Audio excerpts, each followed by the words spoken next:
gustaría comenzar preguntando qué es una ley. Decimos que ley es un mandato que determina el ordenamiento de una facultad.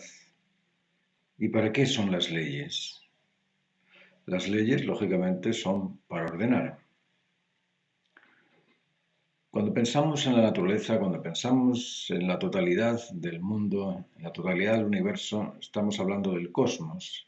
Cosmos es una palabra que significa orden en griego.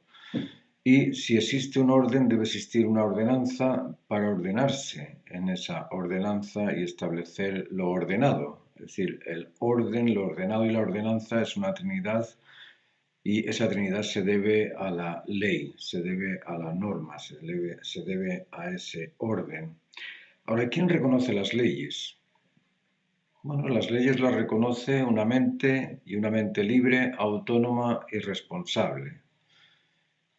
Si necesitamos una mente para reconocer las leyes y esas leyes existen y están en la naturaleza. ¿Cuál sería el origen de esas leyes? No cabe duda de que el origen de esas leyes debe ser un origen también libre, autónomo y responsable. Lo que acabamos de decir quizá no lo hemos pensado, pero si decimos que el origen de las leyes es una libertad, una autonomía y una responsabilidad, estamos hablando de una mente. Es decir, las normas naturales provienen de una mente libre, de una mente autónoma y de una mente responsable. ¿Por qué? ¿Por qué vienen de una mente libre, autónoma y responsable? Porque son cualidades que solamente una mente libre, autónoma y responsable puede reconocer. Las leyes para los instintos no tienen ningún tipo de sentido porque el instinto no las puede reconocer.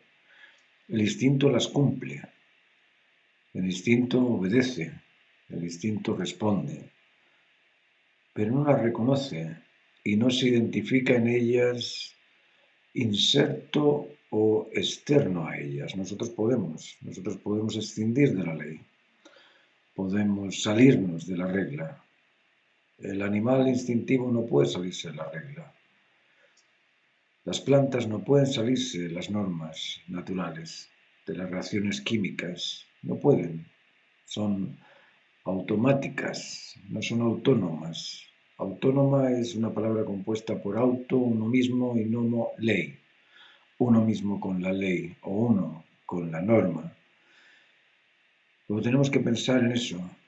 Tenemos que pensar en si las leyes naturales existen y nosotros los humanos las reconocemos, esas leyes naturales que a nosotros nos permiten ajustarnos o desajustarnos porque tenemos libertad, son leyes naturales originadas por una mente libre. Y si son racionales, o son razonables, si son justas, si se ajustan a un convencimiento intelectual, esas normas también son autónomas, porque provienen de un intelecto. Cuando pensamos en las normas naturales, cuando pensamos en la base esencial de las cosas, nos damos cuenta de que todo es matemático prácticamente. El cosmos son distancias, y las distancias las medimos con números. Un protón, un electrón son distancias y esas distancias las medimos con números también. Las matemáticas están insertas dentro de lo pequeño y dentro de lo enorme. Luego hay un intelecto dentro de la naturaleza de la creación y hay un poder de transformar, un poder de transformación donde la energía se transforma en fuerza y donde la fuerza también se alimenta de energía. Y en esa dupla de energía y fuerza surgen la intención, selección y poder, y el poder de transformación se transforma en presión, intensidad y potencia. Esos son los atributos de la fuerza, presión, intensidad y potencia. Y el atributo de la energía, lógicamente, es el estimulante, ese estimulante intencional, selectivo y poderoso, que conlleva dentro de su intencionalidad una finalidad específica, y esa finalidad específica se cumple. En la naturaleza todo se cumple porque la naturaleza está basada en 7 leyes fundamentales. Vamos a ver si podemos explicarlas una por una. ¿Y cuáles son las leyes fundamentales de la naturaleza? Si hablamos de leyes fundamentales de la naturaleza, tenemos que coincidir, y en eso creo que estamos todos de acuerdo, que la primera, la más fundamental de las leyes de la naturaleza es la conectividad. ¿Por qué la conectividad? ¿De dónde se saca que la conectividad es la ley fundamental de la naturaleza? Se saca de que no puedes singularizar nada, absolutamente nada. Todo lo que existe en el cosmos es dual complementario. El átomo es una demostración de esa dualidad complementaria, y los sistemas, el sistema solar, el sistema galáctico, todo lo que tú encuentres por ahí va a tener un centro y una periferia, y en ese centro y la periferia se da esa unidad, se establece esa unidad, y esa unidad es conectiva. El centro está por la periferia y la periferia está por el centro. Uno no existe sin el otro, del mismo modo que no existe la humanidad sin hombres y mujeres. Luego, la dualidad complementaria existe en todo, y eso es fundamental. Nosotros ahora estamos hablando gracias a que existe un tiempo y un espacio. El tiempo y el espacio son distancias. La distancia tiene 2 extremos. Esos 2 extremos se unen en la distancia. Luego, la conectividad de los extremos facilita la distancia. La conectividad entre el tiempo y el espacio facilita la existencia de los procesos. Si no existiese tiempo ni espacio, no existirían procesos. Si no existe un proceso, no existe la vida. ¿Por qué? Porque la vida es precisamente eso, la suma de fuerzas que permiten la consecución de un propósito. Luego, la primera de las normas naturales es la conectividad. Hay personas que no reconocen eso, que no se dan cuenta de ello, que no lo estudian, no lo analizan. Bueno, y si no lo analizan, no pueden argumentarlo tampoco, y pueden tener sus opiniones contrarias a eso y pensar que todo es un caos, que todo es un despelote, que la guerra es la guerra, que el infierno es el infierno. Bueno, podéis hablar todo lo que queráis. Las palabras son sonidos, y esos sonidos, cuando no son ciertos, se los lleva el viento. Pero la conectividad queda ahí, independientemente de lo que creas y de lo que pienses y de lo que sepas. La ley fundamental del universo es la conectividad. Todo existe en interconexión. Y en una conectividad, como os digo, complementaria, de aspectos complementarios, donde uno se da por el otro para hacerlo, para madurarlo. El hombre se da por la mujer para madurarla. Claro, se da a la mujer por el hijo. ¿Por qué? Porque el hijo los madura a los dos. Madura al padre y madura a la madre. ¿Cuándo decimos que un árbol está maduro? ¿Cuándo decimos que un manzano está maduro, que un peral está maduro? ¿Cuándo decimos eso? Bueno, decimos que el peral está maduro cuando ha dado fruto. El fruto es el que madura el peral. La sociedad esconde la verdad tras artificios sociales. Nos hace pensar que vamos a madurar si somos presidentes de gobierno, o que vamos a madurar si tenemos una empresa, o que vamos a madurar si somos líderes sociales. La persona madura cuando tiene fruto. Y podríamos decir, bueno, ¿y a mí qué me importa el hecho de que la ley o de que las normas del universo se centren o se fundamenten en la conectividad? ¿De qué me sirve a mí eso? Bueno, nos sirve porque si todo en el universo es conectivo, todo participa del orden, todo se ordena en esa ordenanza. ¿Qué estoy haciendo yo al desordenarme? ¿Qué estoy haciendo yo al separarme, al reclamar, al acusar, al rechazar al otro, cuando la naturaleza en sí es colectiva? ¿De qué me sirve rechazar al otro cuando en algún momento tengo que conectarme con él? ¿Y qué gano yo con rechazar al vecino si resulta que después es el único que puede salvarme de morir ahogado, o de morir quemado, o de morir asesinado, o de morir, sabe Dios cómo? pero el hecho de rechazarlo puede ser el causal de mi muerte. ¿Qué adelanto con rechazarlo? En eso podemos darnos cuenta de que las normas fundamentales de la creación son conectivas. Estamos para conectarnos. Años atrás se tenía miedo de las serpientes, se tenía miedo de los cocodrilos, se tenía miedo de los leones, se tenía miedo de un montón de animales que parecían ser dragones, parecían ser demonios. Y hoy en día resulta que vivimos con boas en las casas, con cocodrilos en el patio, vivimos con leones, hay gente que tiene leones en las casas, o lobos, y los amaestra, y nos damos cuenta de que los animales no son tan malos. El rechazo no existe en la naturaleza, existe solamente en la condición humana. Pero los animales no tienen miedo, ninguno de ellos tiene miedo, nosotros sí tenemos miedo. Tenemos miedo de nuestra propia imperfección, tenemos miedo de nuestra propia inseguridad y tenemos miedo también de nosotros mismos, de nuestra propia ignorancia. De eso sí tenemos miedo.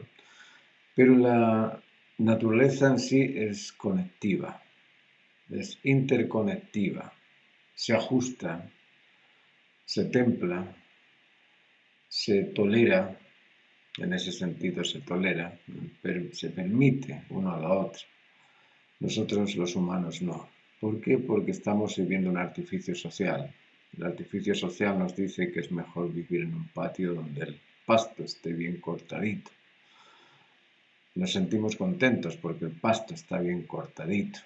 No hay ni un animal en el pasto, ni grillos siquiera. No cantan ni los grillos. ¿Por qué? Porque hemos cortado todas las flores, hemos cortado todo lo que el grillo come. Entonces, ni el grillo suena en el pasto, pero nos sentimos contentos con ese artificio y nos lo creemos cada vez más naturales porque tenemos todos estos patios que parecen campos de golf. El campo de golf, wow. ¿Habéis visto una mariposa por sobre el campo de golf? No, ¿verdad? No se ven. Lógico, la alfombra del terreno de un campo de golf es artificial, totalmente artificial, no tiene nada de natural, pero vivimos como si eso fuese extraordinario. Y no lo creemos, nos creemos las cosas extraordinarias, nos creemos que las cosas artificiales son mejores que las naturales, y nunca lo vamos a superar. Si comprendemos que la norma de la conectividad es la base esencial de la naturaleza, tenemos que comprender también que esa conexión se debe a los dos extremos conectados, es decir, tenemos una dualidad complementaria que se conecta. Esa dualidad complementaria existe en todo lo creado. No hay nada que podamos observar que no tenga arriba o abajo, que no sea largo o ancho, que no sea alto o corto. Todas las cosas van a tener una dualidad. Pero vamos a pasar de la dualidad en cuanto a la forma a la dualidad en cuanto a complementariedad. En los átomos tenemos las diferencias en valencia positiva, valencia negativa. En las moléculas tenemos catión y anión, que también son con dos valencias complementarias. En las plantas tenemos pistilo, tenemos estambre, y gracias al pistilo y al estambre podemos disfrutar de los frutos. En los animales tenemos machos y hembras, y gracias a los machos y a las hembras tenemos descendencia. En la especie humana tenemos hombre y mujer, y gracias a que tenemos hombre y mujer tenemos descendencia. Luego esa complementariedad de masculino, femenino, positivo, negativo, estambre y pistilo, catión y anión, ese tipo de complementariedad no es al azar, no es una cosa socialmente aportada, sino que es algo que existe en la naturaleza, existe en la creación, se ve en los animales, en las plantas, en los seres vivos. ¿Y por qué se ve? Se ve porque en la naturaleza todo parte siendo una dualidad complementaria. Si no tenemos una causa, no podemos tener un efecto. Causa y efecto son dos complementos. Si no tenemos un sujeto emisor, no tenemos un receptor. Si no hay alguien que da, no hay alguien que reciba. Dar y recibir son complementos. Si no tenemos tiempo, no tenemos espacio. Tiempo y espacio son complementos. ¿Puede existir uno sin el otro? No, no puede existir el tiempo sin el espacio y el espacio sin tiempo. ¿Puede existir la fuerza sin energía o la energía sin la fuerza? Tampoco, son complementos. Luego la complementariedad no es una deducción sociológica, no es un problema de costumbres, no es un problema de tradiciones religiosas o de tradiciones morales, sino que la dualidad es una norma de la creación y de hecho es la norma que facilita la conectividad. Para que exista la conectividad necesitamos de la dualidad complementaria y esa ley de aspectos duales complementarios se debe a la conexión entre estos dos aspectos complementarios. Luego, la tercera ley es consecuencia de esta dualidad complementaria. La tercera ley nos dice que existe entre esta dualidad complementaria un centro conectivo. Hay un dominio sobre ese centro. Hay un centro de dominio, por llamarlo de alguna manera. Nosotros estamos dentro del sistema solar y el sistema solar tiene un centro y ese centro es el dominio del sistema solar. ¿Por qué? Porque las normas de gravitación se rigen por un centro. Lo mismo en la familia. ¿Cuál es el centro de la familia? Imaginaos una familia sin valores, una familia sin lealtad. ¿Podría existir una familia sin fidelidad a la unión, sin fidelidad a la conectividad? Una familia sin fidelidad a la complementariedad, una familia sin valores, una familia que no busca la plenitud del todo familiar, del núcleo familiar, una familia que no busca la justicia o el ajuste o la confianza de todos los miembros de la familia, una familia que no busca el respeto mutuo de todos los miembros de la familia, ¿qué sería?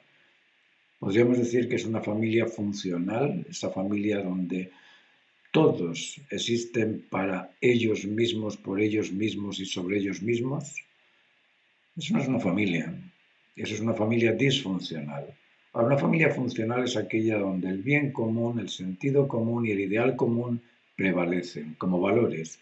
Y ese ideal común, ese bien común, ese sentido común es el centro motor de una relación familiar auténtica.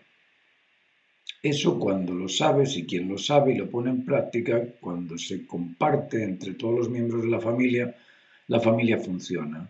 Cuando la familia carece de ese centro, la familia disfunciona.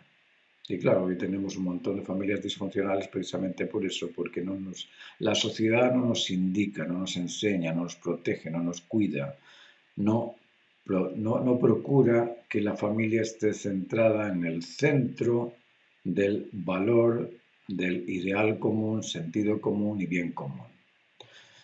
Y eso no te lo dice el político, no te lo dice el maestro, no te lo dice el padre de familia, entonces tenemos una diversidad de familias que están al gusto de cualquiera. Cualquiera puede denominar a la familia como quiera, porque les falta esa comprensión de la tercera ley de la naturaleza, la ley del dominio sobre el centro.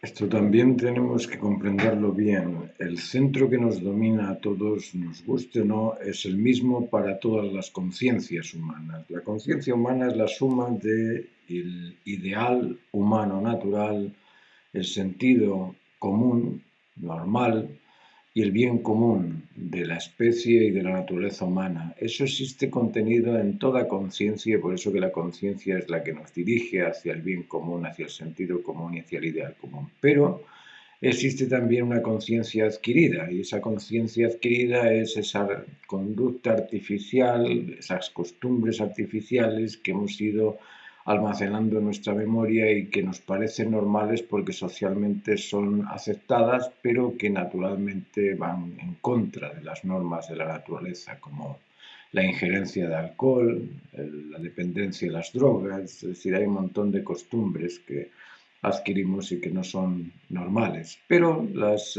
seguimos simplemente por costumbre. Entonces tenemos esa dupla de una conciencia original, pura, y una conciencia adquirida artificiosa o artificial que nos impide en ocasiones comprender la naturaleza de la conciencia original. Es decir, ¿por qué no tenemos todos el sentido común, el sentido de las cosas, del bien común, el sentido de justicia?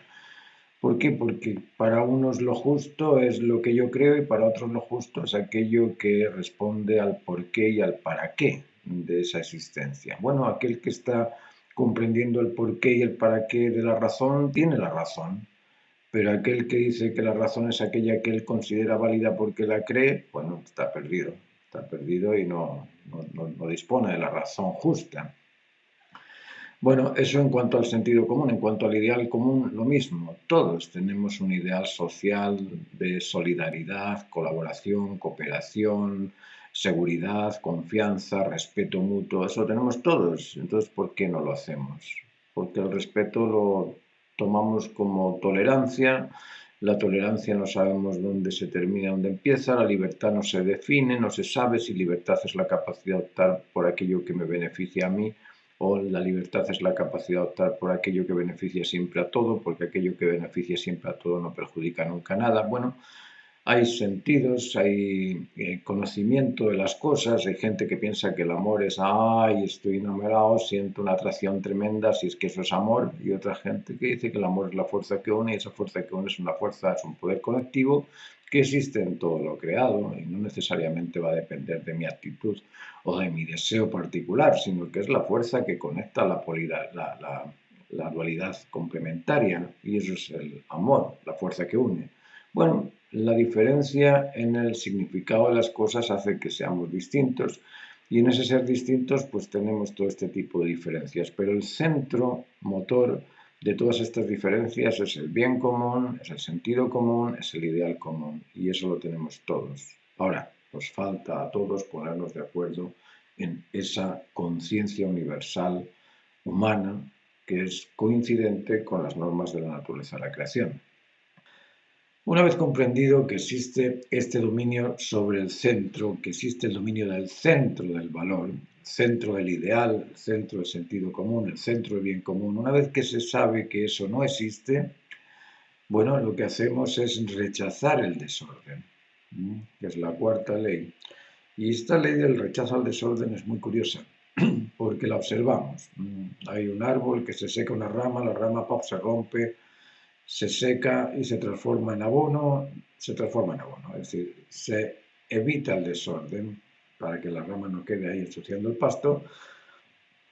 La rama se pudre, se transforma en un elemento útil y ese elemento útil es el abono. Nosotros cuando alguien nos dice una mentira la rechazamos. Cuando alguien nos viene a agredir, lo rechazamos. Cuando alguien nos viene a perjudicar por alguna razón, lo rechazamos. Ese rechazo al desorden es una constante. Existen nosotros, existen los animales. Pues un animal que tiene un terreno y se le acerca otro animal, entra en ese terreno y lo rechaza. Lo rechaza ¿por qué? Para permitir la conectividad, para permitir el ajuste, para permitir la tranquilidad, para ejercer el dominio de aquello que le pertenece. Lo mismo nos pasa a nosotros. Cuando alguien se mete dentro de nuestra convicción con ideas distintas, lo rechazamos. Cuando alguien se mete dentro de nuestra casa, si no ha sido invitado, lo rechazamos. El rechazo al desorden es una norma natural que se ve en todas partes, que lo podéis observar en la naturaleza porque se ve todos los días. Basta mirar la conducta de los animales y os vais a dar cuenta de cómo rechazan aquello que está desordenado y permite el establecimiento del orden. Esa es la cuarta ley, la ley del rechazo al desorden. La quinta ley de la naturaleza nos dice que todas las cosas crecen y todas las cosas siguen procesos de desarrollo, es decir, nada surge por casualidad, nada surge al azar, no hay milagros, no hay sorpresas, no hay genios que hagan algo inmediato y que surja perfecto de inmediato, eso no existe. En la creación todas las cosas pasan por tres etapas de desarrollo, por un inicio, un medio y un término, por una etapa de formación, una etapa de crecimiento, una etapa de perfección.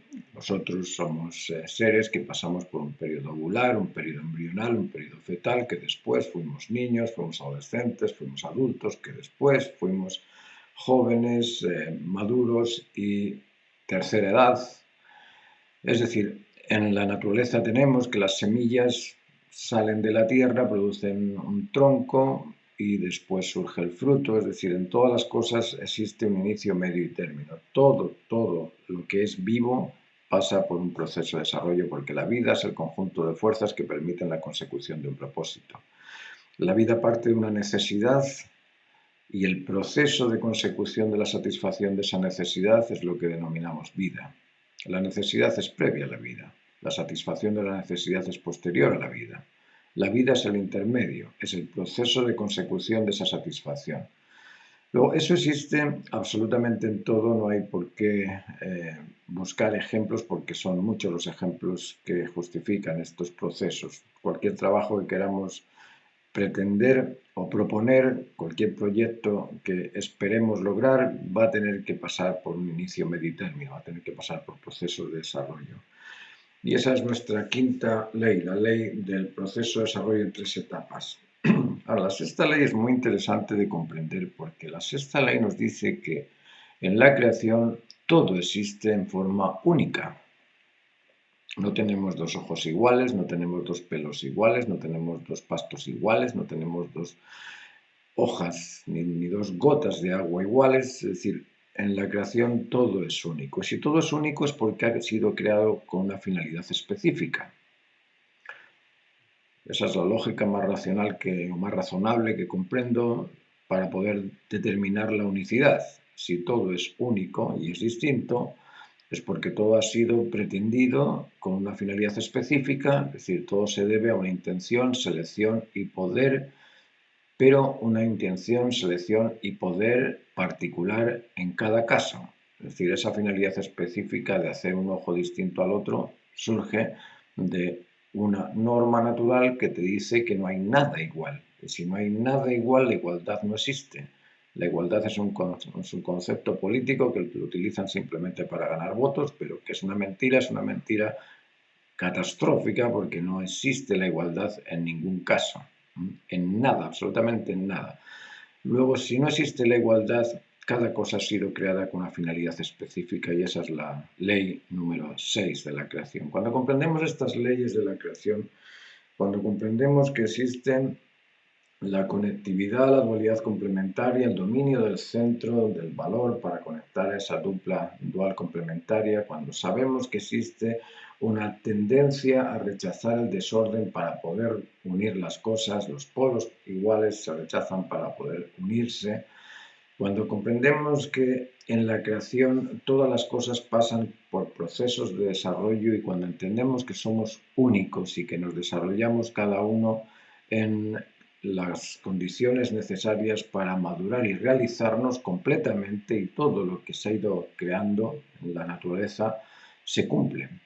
Uno no ve un cerdo con patas de elefante ni una jirafa con trompa de elefante, ¿no? Cada animal está hecho perfecto, está completo, está cumplido, ¿eh? Luego la séptima de las leyes de la creación nos dice que todas las cosas creadas están completas, están cumplidas, no hay desórdenes, no hay animales con 3 patas, no sé, podéis buscar por ahí lo que queráis, pero no vais a encontrar nunca una cosa imperfecta.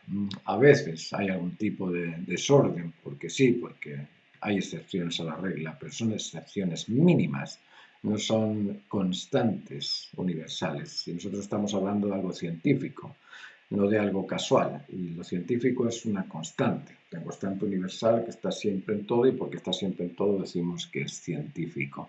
Luego estas 7 leyes que os acabo de contar son importantes. Me vais a decir, bueno, ¿y por qué? ¿De qué me sirve a mí conocer estas 7 leyes? Bueno, cuando las conoces, comprendes tu identidad. Sabes que eres único. Eso es lo primero que todo. Sabes que eres único. Yo no tengo a nadie igual a mí. Soy único. Y soy único y tengo la dignidad de poderme realizar en esa unicidad, humanamente hablando, tengo la dignidad de ser humano. Pero solamente puedo cumplir con esa dignidad cuando reconozco lo que es el ser humano y cómo me realizo humano en ese ser. Y para eso necesito comprender las normas de comportamiento, las normas de convencimiento, las normas de convivencia, y necesito saber cómo establecerme en cada etapa de mi desarrollo de forma naturalmente normal. Naturalmente normal significa que tengo que ser conectivo, que tengo que respetar a esa dualidad complementaria y complementarme con mi dualidad también, que debo también centrarme en los valores, en aquello que es sentido común, el bien común, el ideal común, en aquello que es verdad, en aquello que es justo, en aquello que es conectivo en cuanto a lo vinculante, es decir, en los vínculos fraterno-conyugales, parentofiliales, filioparentales. Es decir, cuando tienes todas estas cosas ordenadas y las comprendes, pues claro, tu mecánica te va haciendo cada vez más realizado, independientemente de la profesión que ejerzas, porque puede ser cualquier tipo de profesional, pero lo que te va a realizar no es la profesión, lo que te va a realizar es aquella conducta humana que te humaniza. Eso es lo que te va a hacer sentir que eres un ser humano. Pero de nada me sirve ser un multimillonario inhumano, o ser un artificio, pero soy un éxito laboral, o un éxito profesional, soy, no sé, un artista famoso. Eso no me sirve de nada, lo que sí que me sirve es la realización humana. Si queréis conocer un poquito más de la naturaleza humana y de todas estas cosas que yo ofrezco en mis clases, pues os invito a que forméis parte del grupo de alumnos y que vayáis aprendiendo poco a poco.